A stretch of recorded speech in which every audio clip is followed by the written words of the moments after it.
अब एक दिन नंद बाबा ने ठाकुर जी को गाय चराने की अनुमति दे दी। सुखदेव गोस्वामी जी कहते हैं कि परीक्षित, अब एक दिन भगवान श्री कृष्ण उस वृंदावन में गौचारण करने के लिए गए। सारी गायें यमुना जी के तट पर हरी हरी घास चर रही थीं। यमुना जी के अंदर सुंदर सुंदर कमल खिले हुए थे। उसी समय ठाकुर जी अपने सखाओं के साथ खेल रहे थे। गाय घास चर रही थी। अब खाते घास चरते चरते गायों को प्यास लग गई, तो सब यमुना जी के अंदर घुस करके गायें पानी पीने लगीं। और पानी पीते ही सारी गाय मृत्यु को प्राप्त हो गई, सब के सब मर गई। अब जब कृष्ण ने देखा कि सारी गायें जो है मर चुकी हैं, तो श्री ठाकुर जी ने अपने अधरों पर बांसुरी रखा और ऐसा बांसुरी बजाया कि उस बांसुरी की तान को सुन करके वो मरी हुई गायें भी सब की सब जीवित हो गईं। भगवान के बांसुरी के तान में कितनी शक्ति है, सब के सब जीवित हो गईं। अब भगवान समझ गए कि इस यमुना जी में कालिया नाग रहता है। उसके जहर से पूरा जल जो है, यमुना जी का जल जहरीला बन गया है। भगवान ने अब विचार बना लिया कि इस कालिया नाग को यहां से निकालना पड़ेगा। कालिया नाग को यमुना जल से बाहर निकालने के लिए भगवान ने एक लीला रची। एक दिन भगवान अपने सखाओं के साथ यमुना जी के तट पर गेंद खेल रहे थे। तब तक किसी ने बल्ला घुमाया, गेंद जो है यमुना जी के अंदर गिर गया। मधुमंगल कहने लगा, कन्हैया मेरा गेंद ला के दे, गेंद ला के दे। अब ठाकुर जी क्या किए, यमुना जी के किनारे एक कदम का पेड़ था। भगवान ने कहा कि रुको, अभी मैं तुम्हारा गेंद लेकर आ रहा हूं। यमुना जी के ठीक किनारे पर ही एक कदम का वृक्ष था। भगवान तुरंत अपना पीतांबर कस लिए और कस करके उस कदम के वृक्ष पर चढ़ गए और चढ़ करके उस यमुना जी के उस जहरीले विषैले यमुना जी के अंदर ठाकुर जी ने छलांग लगा दी। और जैसे ही छलांग लगाया, उस समय सारे सखा जो है आकुल व्याकुल होकर के चिल्लाने लगे, रुदन करने लगे,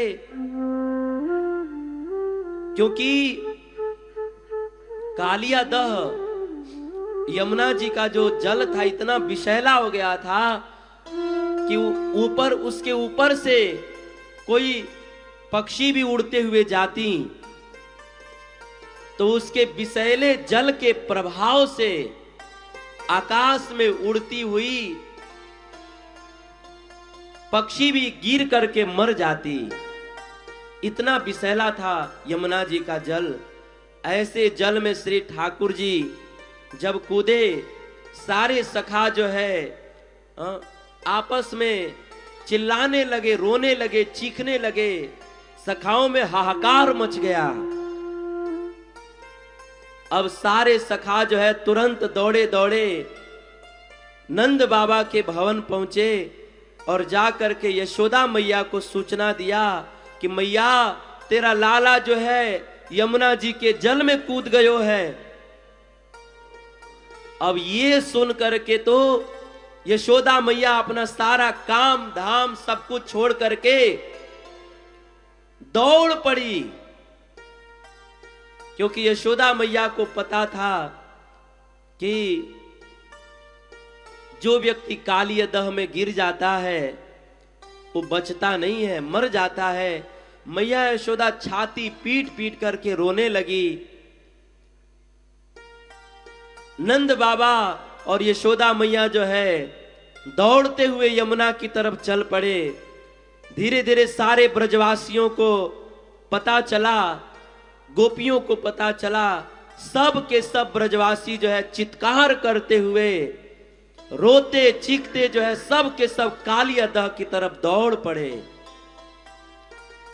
क्योंकि सारे ब्रजवासी जो है बचपन से ही कृष्ण से बहुत प्रेम करते थे, बहुत प्रेम। सब के सब दौड़ पड़े, सबके आंखों में आंसू बह रहे हैं। अब इधर ठाकुर जी छलांग, यमुना जी में छलांग लगाए और यमुना जी के अंदर जब पहुंचे, उस समय यमुना जी के अंदर कालिया नाग की बहुत सारी पत्नियां रहती थीं। उन नाग पत्नियों ने जब भगवान कृष्ण के कंदर्प कोटि करोड़ों करोड़ों कामदेव को भी मोहित कर देने वाले सुंदर रूप को देखा, उस समय सारी नाग पत्नियां जो है भगवान के रूप पर मोहित हो गईं और आपस में बात करने लगी कि बहन, आज तक हमने बहुत बालक देखे, पर इतना सुंदर बालक तो हमने आज तक नहीं देखा। सच में भगवान इतने सुंदर है ना कि जो भी देखता है वो बस देखते ही रह जाता है। एक बार एक गोपी जो है ना, वो वृंदावन से दही और छाछ की मटकी अपने माथे पर रख के और मथुरा में बेचने जा रही थी और आवाज लगा रही थी, दूध ले लो, दही ले लो, मक्खन ले लो। ऐसा आवाज लगाते हुए जा रही थी, दूध ले लो, दही ले लो, मक्खन ले लो। तब तक रास्ते में उसको कृष्ण का दर्शन हो गया। तो अब जो है वो दूध ले लो, दही ले लो, मक्खन ले लो ये कहना छोड़कर बोलने लगी, गोविंद ले लो, गोपाल ले लो, हरि को ले लो, माधव ले लो, केशव ले लो। मतलब भगवान के सुंदर रूप को देखा तो उसकी वाणी लड़खड़ा गई, सुध बुध खो गई। दूध दही लो ये कहना छोड़ करके गोविंद ले लो, गोपाल ले लो। ऐसी उसकी दशा हो गई। ऐसे हमारे श्री ठाकुर जी हैं। नाग पत्नियां ठाकुर जी के स्वरूप को देखकर आपस में बात करने लगी कि बहन, आज तक हमने बहुत बालक देखे, पर ऐसा सुंदर बालक तो आज तक नहीं देखा। नाग पत्नियों ने ठाकुर जी से कहा कि हे वत्स, आपको मालूम है जो व्यक्ति इस यमुना जी में गिर जाता है ना, वो बचता नहीं है। आप बड़े भाग्यशाली हो कि इस समय जो है हमारे पति देव सो रहे हैं। बड़े भाग्यशाली हो, अच्छा है कि आप जल्दी से यहां से भाग जाओ, नहीं तो हमारे पति देव अगर उठ गए ना तो बहुत बड़ा अनर्थ हो जाएगा। भगवान कृष्ण ने कहा कि हे नाग पत्नियों, हम यहां से भागने नहीं आए हैं, आपके पति देव से मिलने के लिए आए हैं। जल्दी जगाइए उनको, बहुत जरूरी काम है, उनसे मिलना है हमको। भगवान ने ये बात इतना जोर से कहा कि इस बात को सुन करके ही कालिया नाग की नींद टूट गई। नींद टूटी, आंख खुला, लाल लाल आंख। और जानते हैं सांप का स्वभाव, भगवान जैसे ही कालिया नाग का आंख खुला तो उसने जो है भगवान को देखा कि एक छोटा सा सावला सा सुंदर सा बालक मेरे सामने खड़ा है। भगवान को देखते ही कालिया नाग क्रोध में भर गया और कालिया नाग ने 101 उसके फण थे, 101 उसके फण थे, मस्तक थे। कालिया नाग ने 101 फणों से ऐसी फुफकार मारी कि यमुना जी में पूरा हलचल मच गया। यमुना जी के अंदर बड़ी बड़ी लहरें उठने लगी। अब भगवान कृष्ण अभी सावधान हो, उससे पहले ही कालिया नाग एक छलांग मार करके और भगवान श्री कृष्ण को अपने शरीर में लपेट लिया। भगवान को अपने शरीर में लपेट लिया। अब जब ब्रजवासियों ने यमुना जी के तट पर इस दृश्य को देखा तो सारे ब्रजवासियों में हाहाकार मच गया। सब जोर जोर से रुदन करने लगे, चीखने लगे, चिल्लाने लगे, क्योंकि ब्रजवासियों के प्राण श्री कृष्ण थे और वो श्री कृष्ण कालिया नाग के फंदे में फंस गए हैं। सारे ब्रजवासी बहुत चिल्लाने लगे, चीखने लगे। यशोदा मैया तो हा लाल हे कृष्ण कह करके कालिया दह में कूदने जा रही थी, पर बलराम जी ने उनको पकड़ लिया, रोक लिया।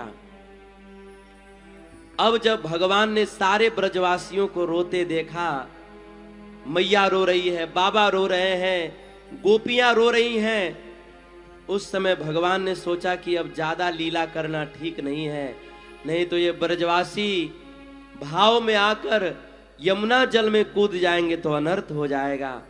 भगवान तुरंत जो है अपने शरीर का आकार बढ़ाने लगे। कालिया नाग की पकड़ थोड़ी सी ढीली हुई, उसी समय भगवान तुरंत छलांग मार करके कालिया नाग के पास से मुक्त होकर के उसके मस्तक पर चढ़ गए। और जैसे ही उसके मस्तक पर चढ़े तो उसके 101 मस्तक थे। भगवान कृष्ण ने उसके एक मस्तक पे पांव रखा तो दूसरे मस्तक से डंक मारने लगा। अब भगवान कृष्ण उसके दूसरे फण पे गए तो तीसरे मुंह से डंक मारने लगा। अब अंत में भगवान ने क्या किया, भगवान देखे कि इसके एक फण पे इसके एक मस्तक पे पांव रख रहा हूं तो दूसरे मस्तक से डंक मारने लग रहा है, तो भगवान उस कालिया नाग के मस्तक पर ही नाचना शुरू कर दिए। कालिया नाग के मस्तक पर नाचना शुरू कर दिए। हमारे संत लोग कहते हैं ना कि ये कालिया नाग जो है ना काल स्वरूप है, और भगवान कृष्ण उस काल के मस्तक पर नृत्य करने लगे। इसका मतलब ये है ना कि जो काल के भी मस्तक पर नाच करके दिखा देना, उसी को तो असली कलाकार कहते हैं। भगवान काल के मस्तक पर नाचने लगे। सबके मस्तक पर काल नाच रहा है, और काल के मस्तक पर कौन नाचता है? हमारे कालों के भी काल महाकाल हमारे श्री ठाकुर जी नाचते हैं। काल को भी अपने पांव से रौंद डालते हैं हमारे श्री ठाकुर जी। भगवान श्री कृष्ण ने उस कालिया नाग के मस्तक पर ऐसा तांडव नृत्य किया कि देवता लोग भगवान के उस तांडव नृत्य को देख करके निहाल हो गए। और देखे, सारे देवताओं ने देखा कि श्री ठाकुर जी आज नाचने के मूड में है, तो सारे देवता लोग जो है कोई नगाड़ा बजाने लगा, कोई झांझ बजाने लगा, कोई करताल बजाने लगा, कोई दुंदुभी बजाने लगा, और गंधर्व जो है वो गाने लगे, क्योंकि सबने देखा हमारे ठाकुर जी नाचने के मूड में है। तो नाचना तभी तो अच्छा लगता है ना, जब कोई कुछ बज रहा हो, कुछ कोई गा रहा हो, तब नाचना अच्छा लगता है। ऐसे कोई कितना नाचेगा। तो देवता लोग दुंदुभी बजाने लगे, गंधर्व लोग गाने लगे, और भगवान के साथ में अप्सराएं नाचने लगी। देवता लोग जैसे जैसे दुंदुभी बजा रहे थे, वैसे वैसे भगवान कालिया नाग के फण पर नाच रहे थे। देवता लोग आकाश से फूलों की वर्षा कर रहे हैं, भगवान की जय जयकार कर रहे हैं। अब भगवान श्री कृष्ण कालिया नाग के फण पर नाचे जा रहे हैं और इतना नृत्य किए कि कालिया नाग के 101 फणों से जो है वो कालिया नाग खून की उल्टी करने लगा। थोड़ा सा आवाज बढ़ा दो। खून की उल्टी करने लगा और कालिया नाग समझ गया कि मैं जिस कृष्ण को साधारण बालक समझ रहा हूं ना, ये कोई साधारण बालक नहीं है, ये साक्षात भगवान है। और अगर ऐसे ही कुछ देर और नाचते रह गए तो फिर हमारा राम नाम सत्य हो जाएगा, आज ही मेरी श्मशान यात्रा निकल जाएगी। अतः कालिया नाग जो है वो तुरंत मन ही मन भगवान श्री कृष्ण को प्रणाम करने लगा, क्षमा मांगने लगा। कालिया नाग के पत्नियों ने जब देखा कि हमारे पति देव के सारे फणों से खून की उल्टी हो रही है, पत्नियां भी समझ गई कि ये कृष्ण देखने में छोटे बालक दिख रहे हैं पर ये साक्षात भगवान है और इसी तरह से ये नाचते रहे तो हमारे पति देव जीवित नहीं रहेंगे। इसीलिए सारी नाग पत्नियां भगवान से हाथ जोड़ करके प्रार्थना करने लगी कि हे कृष्ण, हे प्रभु, अब हम समझ गए कि आप साक्षात भगवान हैं, आप हमारे पति देव के अपराध को क्षमा कर दीजिए प्रभु। हे प्रभु, हमारे पति देव तो कितने बड़े भाग्यशाली हैं कि जिन चरणों से निकली हुई गंगा जी को शंकर जी अपने मस्तक पर धारण करते हैं। आज वही चरण जो है हमारे पति देव के मस्तक के ऊपर पड़ रहे हैं। हे नाथ, ये तो आपकी बहुत बड़ी कृपा है। हे प्रभु, बलि महाराज ने अपना सारा संपत्ति आपको सौंप दिया था, तब आपने जो है बलि महाराज के मस्तक पर अपना एक चरण रखा था, वो भी कुछ क्षण के लिए। पर हमारे पति देव ने तो कुछ भी नहीं किया, न धन दिया, न आपकी पूजा भक्ति की, कुछ भी नहीं किया।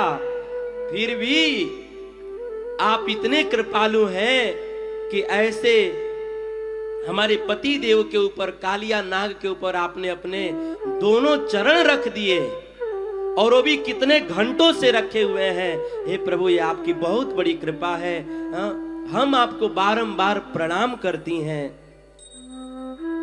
इस प्रकार नाग पत्नियों ने भगवान कृष्ण से बहुत सुंदर प्रार्थना किया। भगवान कृष्ण प्रसन्न हुए, बोले कुछ वर मांग लो। तो नाग पत्नियों ने बहुत चालाकी से वरदान मांगा। नाग पत्नियों ने कहा कि प्रभु, अगर आप कुछ देना चाहते हैं ना तो अपने चरणों की धूल दे दीजिए। अब भगवान यमुना के जल में खड़े हैं तो धूल कैसे देंगे? धूल लगा भी होगा तो यमुना जी में घुसे हैं तो यमुना जल से धूल जो है धुल गया होगा। हा? भगवान के चरणों में धूल है ही नहीं तो धूल देंगे कैसे? नाग पत्नियों ने कहा कि आप अपने चरणों की धूल दे दीजिए।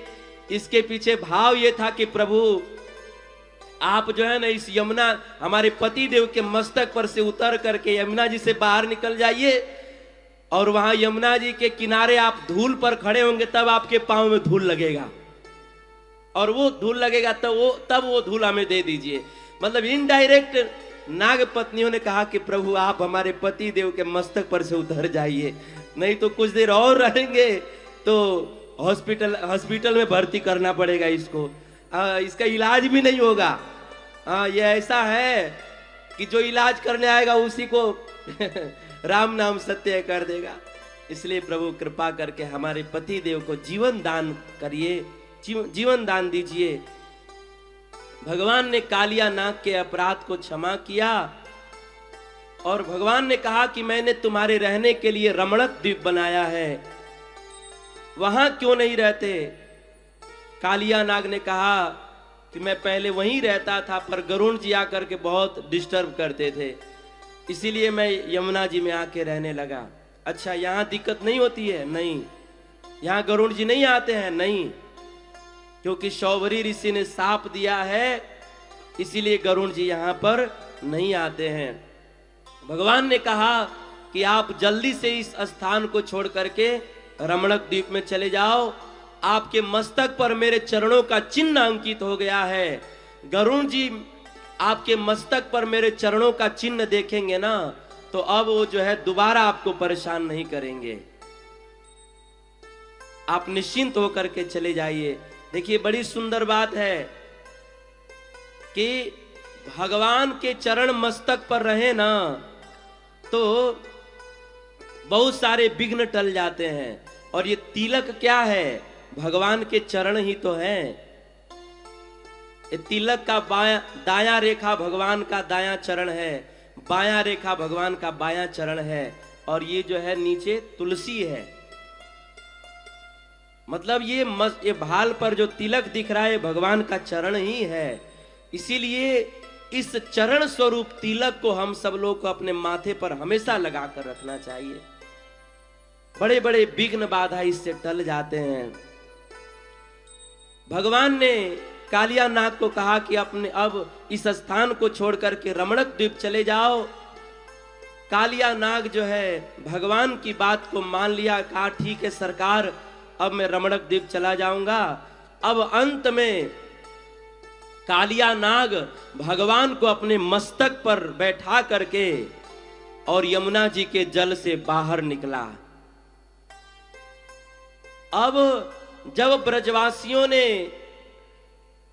भगवान कृष्ण को, उस छोटे से कन्हैया को उतने बड़े भयंकर जहरीले सांप के मस्तक पर देखा, तो सारे ब्रजवासी फिर से चित्कार करके रोने लगे, चीखने लगे, चिल्लाने लगे। पर ठाकुर जी ने क्या किया? ठाकुर जी जो है देखे कि ये सारे ब्रजवासी परेशान हो रहे हैं, तो कालिया नाग के मस्तक पर ही नाचने लगे। मानो भगवान नाच नाच करके बता रहे हैं ब्रजवासियों को कि अरे आप लोग काहे चिंता करते हो, मैं बिल्कुल ठीक हूं, मैं बिल्कुल आनंद में हूं, और आप लोग चिंता मत करो, ये कालिया नाग जो है अब हमारा चेला बन गया है। हाँ, अब जो है डंक उंक नहीं मारने वाला है। इस तरह से भगवान कालिया नाग के फण पर नृत्य किए। कालिया नाग अपने पत्नियों के सहित रमणक द्वीप में चला गया और भगवान यमुना नदी से बाहर निकले। तुरंत बलराम जी ने दौड़ करके कन्हैया को अपने गले से लगा लिया, हृदय से लगा लिया। माता यशोदा हा लाल हा लाल हा गोपाल कहते हुए अपने लाल को सीने से लगा लिया, उसके माथा को चूमने लगी। माँ यशोदा लाल जी के चरणों को देखने लगी कि कहीं इस कालिया नाग ने मेरे लाल के चरणों में डंक तो नहीं मारा है। अपने आंचल से लाल जी के पांव को पोंछने लगी मैया। नंद बाबा ने लाल जी को गले से लगाया। सारे ब्रजवासी कृष्ण को बाहर आया हुआ सुरक्षित देख करके बहुत प्रसन्न हुए। सब के सब प्रसन्न हो गए, मानो ऐसा लगा कि जैसे मरे हुए देह में प्राण आ गया हो। सब परम प्रसन्न हो गए और रात्रि वहीं पर सब मिलते जुलते वहीं पर रात हो गई। अब सारे ब्रजवासी रात को वहीं पर सो गए यमुना जी के तट पर। ठाकुर जी ने देखा कि ये सारे ब्रजवासी दिन भर कुछ खाए पिए नहीं है और रात को भूखे सो गए हैं। सुबह उठेंगे तो यमुना जी के किनारे जो बहुत फल, पेड़ों पर फल लगे हुए हैं, उन सारे फलों को खाएंगे। और चूंकि यमुना तट पे जो फल है, पेड़ों के जो फल हैं, चूंकि जहरीले यमुना जल से सब सिंचित हुए हैं, तो उन पेड़ों का फल खा करके सारे ब्रजवासी फिर से मर जाएंगे। अतः भगवान की प्रेरणा से रात के समय में ही यमुना तट पे जितने भी फल के वृक्ष थे सब में आग लग गया। फिर सारे ब्रजवासी कृष्ण की शरण ग्रहण किए। भगवान ने कहा कि आप सब लोग अपने आंख बंद कर लो, मैं अभी उपाय करता हूं। सारे ब्रजवासियों ने आंख बंद किया और भगवान कृष्ण उस आधी रात को अपना मुंह खोल करके सारे आग को ही पी गए। बोलिए श्री कृष्ण चंद्र भगवान की जय। भगवान अपने भक्तों से कितना प्रेम करते हैं, अपने भक्तों के लिए आग को भी पी गए श्री ठाकुर जी। इस तरह से भगवान ने दावानल पान किया, अग्नि पान किया, फिर सोए सब ब्रजवासी और सुबह में सब सुरक्षित अपने अपने घर पर आ गए।